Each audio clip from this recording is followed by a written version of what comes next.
Bonjour et bienvenue, chers amis, dans quel mois, chers amis, n'oublions pas toujours, n'est-ce pas, nos très chers ennemis, oui, on les oublie pas, qui sont, je l'espère, de plus en plus nombreux.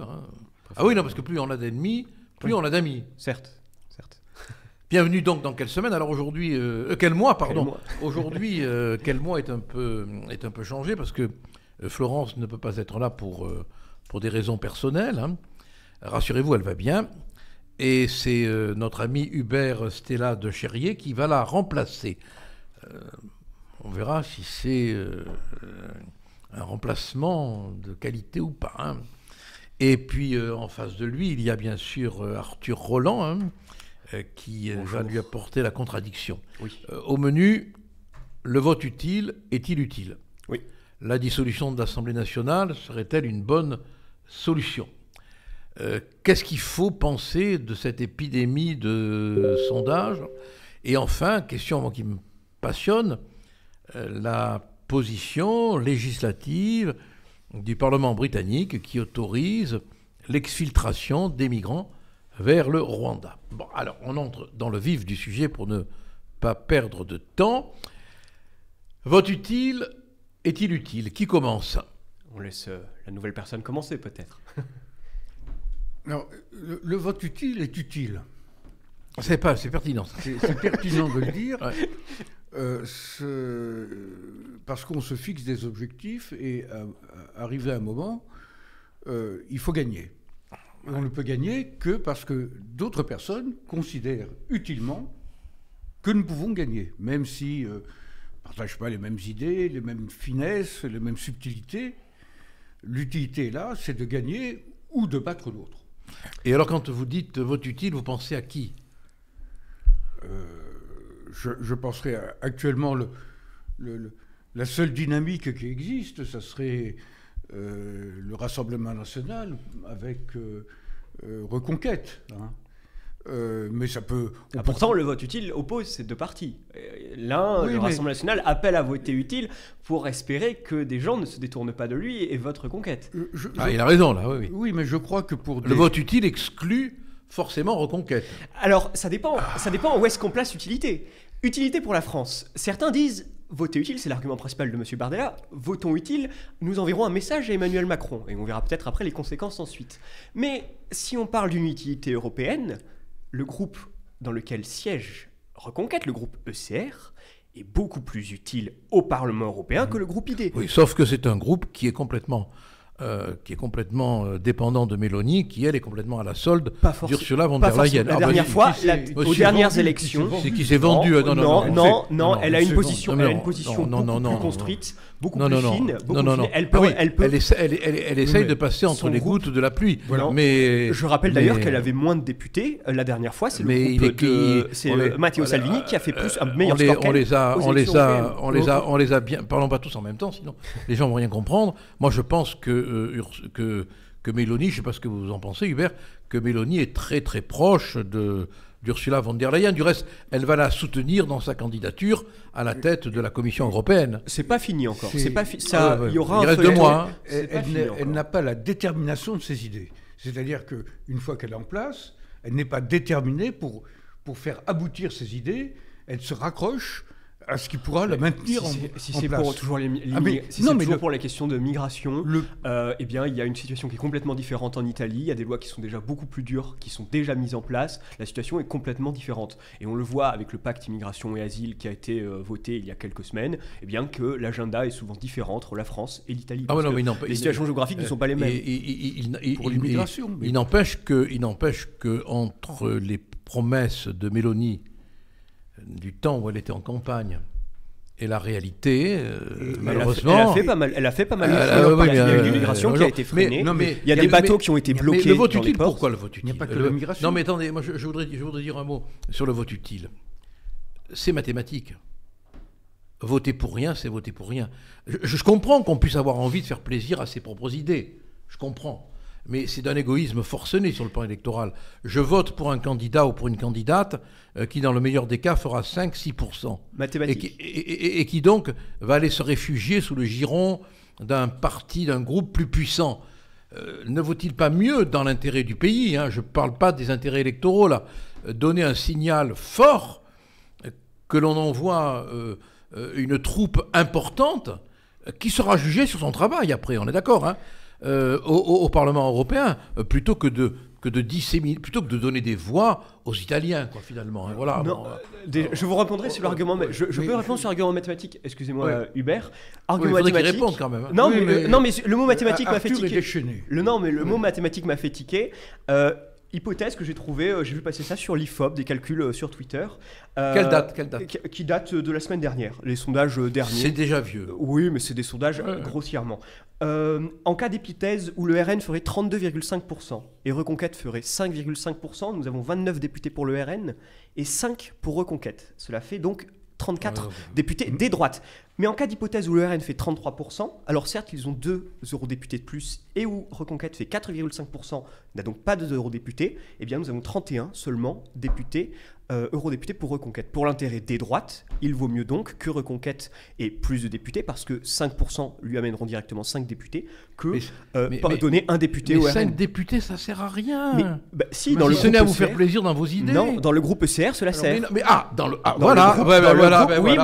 ces députés-là. Donc il faut élire des députés pour aller rendre service à ce groupe. Bien sûr, mais c'est le but du jeu. Mais moi je suis pour qu'il y ait une prédominance française. J'en sors de l'Union européenne, je sais ce que c'est. La France compte pour rien. Il serait quand même grand temps qu'on ait un groupe, quel qu'il soit, je veux dire, qui ait une puissance de présence, de nombre, de voix, qui fasse qu'on existe. Vous comprenez ? C'est bien beau de se faire plaisir électoralement en votant pour ses idées, mais ça ne rend pas service à la présence française dans l'Union européenne. Enfin, c'est à Hubert de débattre, c'est pas à moi. Alors, oui, parce que y a quand même un enjeu qui est très important pour la prochaine mandature européenne, c'est la volonté des dirigeants, de certains dirigeants, d'aller sur une Europe fédéraliste totale. Totale. Ouais. Donc, nous sommes d'accord. Tout ce qui peut, en France, comme dans les autres pays, c'est même pas défendre, parce qu'à partir du moment où on défend, on est sur la défensive, on n'est plus offensif. Mais tout ce qui peut nous permettre de revenir à l'Europe de nations, tant voulu par De Gaulle, est à prendre. Tout à l'heure, on parlait de Mélanie. C'est vrai qu'en matière d'immigration, elle a fait. Mais en matière économique, elle s'est ralliée à la Commission européenne. Elle est dans une situation tellement compliquée. Mais oui. Elle a besoin de cet argent. Elle a besoin de cet argent pour mener le reste de sa politique. Donc elle ne s'affirme pas. Donc elle ne défend pas ses convictions. Elle ne défend pas son souverainisme. Elle ne peut pas faire ça à la semaine près. Elle a besoin de temps. Elle est là depuis combien de temps ? Elle est là depuis 2022. Fin d'année 2022, ça fait un an. Mais c'est très peu. À l'échelle historique, c'est très peu un an. Nous, on a un président qui est là depuis 7 ans. Là, je veux bien dire qu'il n'a rien fait et qu'il a même fait les choses empirées. Mais en un an, quand même. On doit être déterminé dans tous les domaines. On ne doit rien laisser passer. On ne doit pas faire des petits accords, des petits compromis qui nous permettent, par ailleurs, d'avoir des petits avantages. Les autres ont toujours fait comme ça. Les autres ont toujours fait comme ça. Il faut combattre le feu par le feu. Et alors, en fonction du résultat, dissolution ou pas ? Non.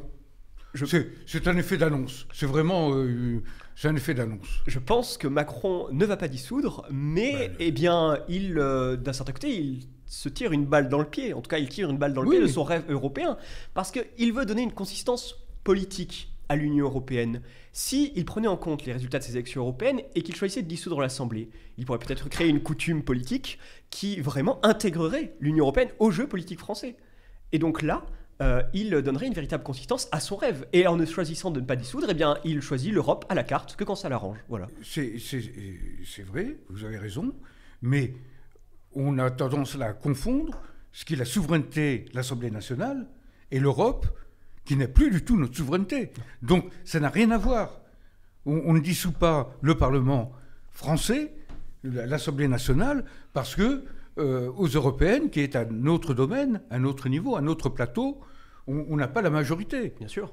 Donc c'est un effet d'annonce de la part de celui qui a sorti ça. Là, oui. Ah bah, je n'osais pas le dire. Oui. Mais c'est un effet d'annonce. Mais moi, c'est stérile. Moi, je trouve que, indépendamment de la déclaration de Bardella, il y a longtemps qu'on aurait dû dissoudre. Oui. Ah, bien sûr. Bien sûr. Un gouvernement qui n'obtient le vote que par le 49-3, c'est un gouvernement démocratiquement illégitime. C'est prévu par la Constitution après. Donc, enfin, il a une Constitution qui a été prévue pour gouverner sans majorité. Oui, non, mais de la même manière que l'abus de minorité existe dans le droit, comme l'abus de majorité, l'abus de l'exercice du droit, ça existe aussi. Hein. C'est vrai. Ça existe aussi. Ouais. Bon, alors, il faut pas. Ce n'est pas parce qu'on utilise un texte qu'en fonction du contexte, on n'en abuse pas. Non, c'est vrai. Là, il y a une morale des textes quand même. Oui, un esprit. Un esprit. Mais c'est là où on s'aperçoit je dirais pas de l'inintelligence, mais de la vision à court terme des partis politiques d'opposition. C'est qu'ils ont eu plus d'une fois l'occasion, non pas de s'allier, mais de voter ensemble une motion de censure. Et la dissolution se faisait d'elle-même. Mais c'est parce qu'il ne fallait pas voter avec le Rassemblement. Enfin, se faisait d'elle-même. Fallait-il encore que Macron décidât de dissoudre? Il n'est pas obligé. Il était bloqué. Hein. À ce moment-là, c'était bloqué. Oui. Non, il pouvait nommer un autre Premier ministre.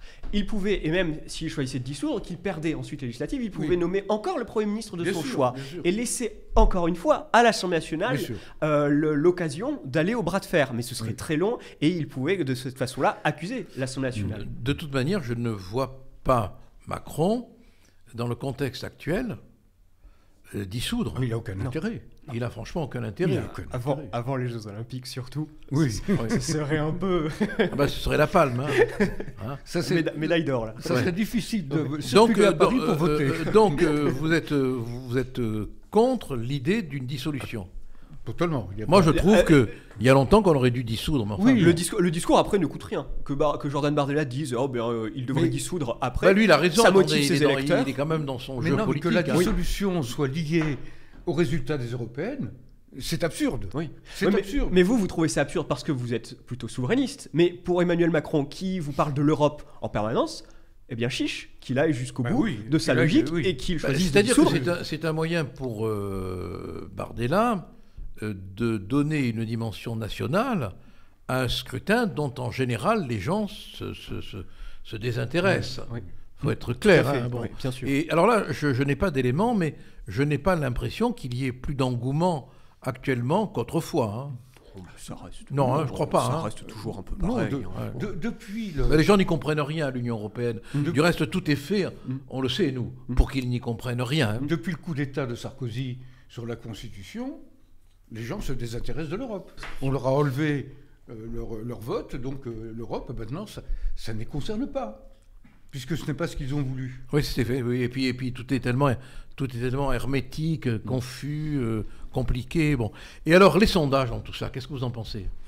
Bon, sondage un peu surprenant pour le PS notamment. Moi, c'est vraiment le score de M. Glucksmann qui m'interroge, avec moins de 2% pour Mme Hidalgo au présidentiel. Et je pense qu'il ne devrait pas être trop ravi de ces sondages-là, parce que bon, il se voit déjà très bien placé. Je veux rappeler que les Républicains étaient aussi donnés à 13%. En 2019, ils ont fini à 8% le soir des élections. Donc attention. Et Hubert, votre avis ? Moi, j'ai toujours une distance avec les sondages. Glucksmann, c'est vrai, mais il pense qu'il va rallier auprès de lui tous les déçus de gauche du macronisme. Et de Mélenchon. Oui. Mélenchon, ils sont déjà plus radicaux. Ils ne cherchent pas à comprendre, je vote Mélenchon. Les autres, ce sera vraiment les ex-socialistes qui seront ex-macronistes et qui seront revenus à la maison. Mais de toute façon, jusqu'à présent, il faut quand même bien reconnaître que les sondages se sont toujours trompés. Oui. Puis ça dépend aussi des sondeurs. Également. Parce qu'il y a des sondeurs qui sont d'un optimisme électoral parfois qui laisse pantois. D'un institut à l'autre, on voit des scores, on parlait des scores de Reconquête par exemple, qui varient de 5 à 10. 5 à 10, c'est ahurissant. Enfin là, il y a quand même une stabilité, me semble-t-il, à 5,5. Oui. Celui qui oriente et celui qui paye. Oui, c'est un peu ça aussi, oui. On peut se demander s'il n'y a pas aussi un peu de ça. Donc vous n'y croyez pas qu'on est tous au même... Attendons de voir vraiment le soir même. Ça ne veut pas dire qu'ils ne savent pas, attention. Oui, bien sûr. Attention, ça ne veut pas dire qu'ils ne savent pas. Mais est-ce que, en fonction du commanditaire, on a des sondages authentiques, voilà. J'ai vu, au sujet de sondage, j'ai vu la semaine dernière, dans la Provence, propriété de CMA-CGM, ami de Macron, un sondage qui disait que 70% des Français voulaient la privatisation de la santé. Ouais. Donc, c'est une façon de préparer l'opinion à ce qui va se passer plus tard. Oui. Parce que personne n'a... Moi, je n'ai pas été sondé, Dieu m'en garde, mais personne, en France, n'est prêt à abandonner cette notion de solidarité, surtout dans la santé. Et comment se fait-il que tout de suite, tout d'un coup, on s'intéresse par un journal ami à la privatisation? Oui. C'est une préparation de l'opinion, ça. Oui, le sondage peut être une manière de préparer l'opinion, voilà. De la tester, quoi, de l'anesthésier peut-être. Ça nous fait la transition. Sondage sur le Rwanda, je crois, qui vous a intéressé. Merci Alors, qu'est-ce que vous pensez de la situation en Angleterre où le Parlement a voté un texte qui permet maintenant d'envoyer les migrants vers le Rwanda, ce qui paraît scandaleux vu d'une certaine opinion française, encore que le dernier sondage qu'on a pu faire semble amener à dire que l'opinion publique française serait plutôt favorable à ce genre de décision. Plus de 60%, je crois. Oui. Plus de 60%, oui, c'est exact. Oui. Lequel des deux réagit? Je laisse toujours pour moi, d'abord, c'est une idée anglaise, donc elle est anglaise. Mais c'est une façon de se débarrasser du problème. D'une part, il y a une certaine, comment dirais-je, un certain commerce des personnes. Les gens qui sont venus en Angleterre. Alors, il y a déjà eu un commerce par les passeurs, et maintenant il y a un commerce. Si je peux me permettre, c'est les migrants entrés illégalement. Oui, mais il y a quand même eu commerce. Oui. C'est attaché très peu de valeur à la personne, c'est d'ailleurs qu'on dispose de la personne. Il y a eu des camps de réfugiés à travers le monde en permanence. Mais tout ça, si je peux me permettre, tout ça, on voit toutes ces, je sais pas quel terme employer, toutes ces solutions qui font pas plaisir. Non, c'est le moins qu'on puisse dire, voilà. Toutes ces solutions, on est amené à les prendre parce qu'on n'est pas capable d'avoir des frontières. Bien sûr. Il faut quand même se rendre compte qu'on est en train d'adopter des mesures qui ne plaisent pas, qui dérangent, il faut le reconnaître, parce qu'on n'est pas capable de faire ce qu'on faisait il y a 15 ans ou 20 ans, c'est-à-dire avoir des frontières. Mais qui va payer? Quel sera le coût pour le contribuable britannique d'envoyer des migrants au Rwanda? Alors, il y a autre chose. Mais parce qu'il y a un moment donné où on ne peut plus gérer. Oui. Alors là, il y a deux manières de pratiquer. La manière anglaise qui est très pragmatique. Ils sont arrivés à un point où ils ne peuvent plus gérer et ils trouvent une solution. Et la manière française qui consiste à croire que les choses s'arrangeront d'elles-mêmes par l'opération des mots. Par l'opération du Saint-Esprit du Verbe. Et ça n'arrive pas. Arthur a raison, qui va payer? Mais qui va payer après? C'est-à-dire mais vous êtes pour ou contre? C'est la question que je vous pose, moi, très directe. Demain, vous êtes en mesure de décider, vous organisez un Rwanda français pour y envoyer les migrants? Moi, personnellement, absolument pas. Je pense qu'il faut faire pression sur les pays. Les migrants dans leur pays, voilà, pour qu'ils contribuent à développer leur pays. Mais alors comment vous faites? On fait pression. Il faut faire pression à l'aide au développement. On coupe déjà l'aide au développement aux pays dont viennent ces migrants. On leur dit voilà, vous les envoyez chez nous. Et on laisse faire aussi Frontex. Oui, également. On reconstruit des frontières. Exactement. Oui, également. Mais si toutes ces solutions, construction de frontières, utilisation de Frontex, on voit bien ce qu'on a fait à l'ancien directeur de Frontex, qui est maintenant candidat sur la liste du RN. Bon, si on n'a pas de frontières, si on n'a pas de Frontex, si on a toute une politique européenne qui est favorable à l'accueil collectif, monumental des migrants, on fait quoi? On donne de l'argent à la Turquie pour qu'elle garde les Mais migrants. ce ne sont pas de bonnes solutions. C'est des solutions, voilà, toujours des solutions bis, des solutions numéro 2 qui ne sont pas bonnes. Il y a d'autres aspects à voir. C'est d'une part, une fois que les migrants seront au Rwanda, que vont-ils faire ?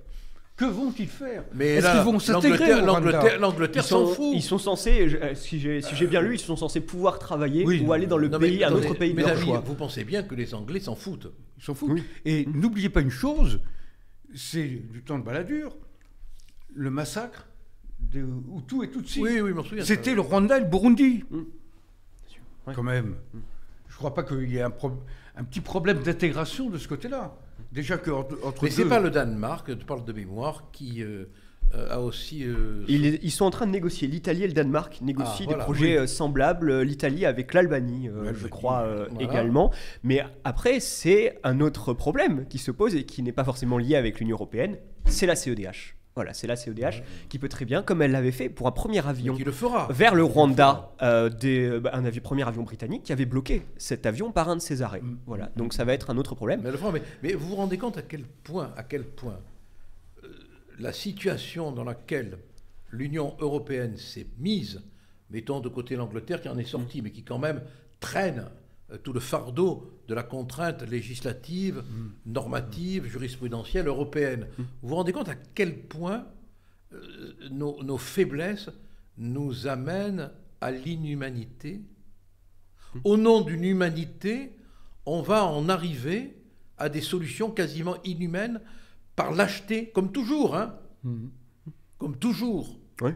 Non, attention par contre, la CEDH et l'Union européenne ne sont pas liées. On pourrait très bien dénoncer la CEDH. Non, mais d'accord, mais il y a des gens qui sont très attachés au côté économique. Ça fait partie d'un même état d'esprit. C'est un même état d'esprit. Certes, mais on pourrait très bien dénoncer la CEDH. Oui, bien sûr. C'est quelque chose qui est beaucoup plus simple que de sortir de l'Union européenne. Bien sûr, mais il y a une telle imbrication entre la CEDH et l'Union européenne que ça serait très difficile. On le sait très bien. Bien sûr. On le sait très bien. Bon, les cartes blanches. Les cartes blanches. Je laisse toujours. Ah mais non. Ah non. Trop facile. Trop facile. Bon, à vous. Allez, à moi. Je commence cette fois-ci. Mais pour ma carte blanche, je vais parler de l'Argentine. L'Argentine qui a été au cœur de l'actualité cette semaine. Javier Milei, président nouvellement élu, a annoncé le premier excédent public dans son pays depuis 2008. C'est un événement historique dans cet État où l'inflation atteint les 290% par an. Il a déclaré à cette occasion « Si l'État ne dépense pas plus qu'il ne perçoit et n'a pas recours aux émissions de monnaie, il n'y a pas d'inflation, ce n'est pas de la magie ». Également, libéralisation en Argentine du marché locatif, augmentation de 170% du nombre de logements disponibles à Buenos Aires. Il a laissé choisir les propriétaires et locataires contractés comme il le souhaitait. Également, un audit de l'argent qui part dans les universités argentines. Ils veulent réellement savoir où va l'argent du contribuable, ce qui a entraîné de très violentes manifestations, très nombreuses manifestations, portées notamment par la jeunesse. Néanmoins, ce sont des solutions plus qu'intéressantes, et avec 3 000 milliards de dettes, peut-être que la France devrait s'intéresser à ce pays où les gauchos, ces cow-boys argentins, sont de droite. Hubert, à vous pour la carte blanche. Ma carte blanche sera sur Mathieu Gallet, contre qui je n'ai rien de particulier, je ne le connais pas, mais c'est tout ce qui entoure sa nomination comme président du conseil de surveillance du Parisien, du groupe Les Échos. Les Échos, propriété de Bernard Arnault, LVMH, donc proche du pouvoir. Ô combien proche du pouvoir. Et on s'aperçoit maintenant qu'il y a cette forme de népotisme, cette forme de renvoi d'ascenseur, et on verrouille tout. Mathieu Gallet n'est pas journaliste. Mathieu Gallet, ce n'est pas un rédacteur, ce n'est pas un journaliste, c'est un administrateur qui représente, qui n'est qu'un commis, à vrai dire, de celui qui donne les ordres, c'est-à-dire il y a Sadé maintenant, il y a LVMH, c'est un petit groupe, et un petit groupe de personnes qui se cooptent dans l'histoire. C'est ça qui est inquiétant dans notre société, c'est que le pouvoir a disparu, même pour les bonnes volontés qui aimeraient faire quelque chose. essayer maintenant de créer un journal indépendant. Merci Hubert, on a compris le sens de ce propos. Mes amis, merci pour quel mois. Rendez-vous le mois prochain. Ouais. Et n'oubliez pas, si ça vous intéresse, pour nous accompagner, de cliquer sur la petite cloche et surtout de nous envoyer vos réactions, de nous dire ce qui ne va pas, si vous n'êtes pas d'accord, et puis si vous voulez intervenir, la porte est ouverte. Merci et au mois prochain. Au revoir. Au revoir. Au revoir.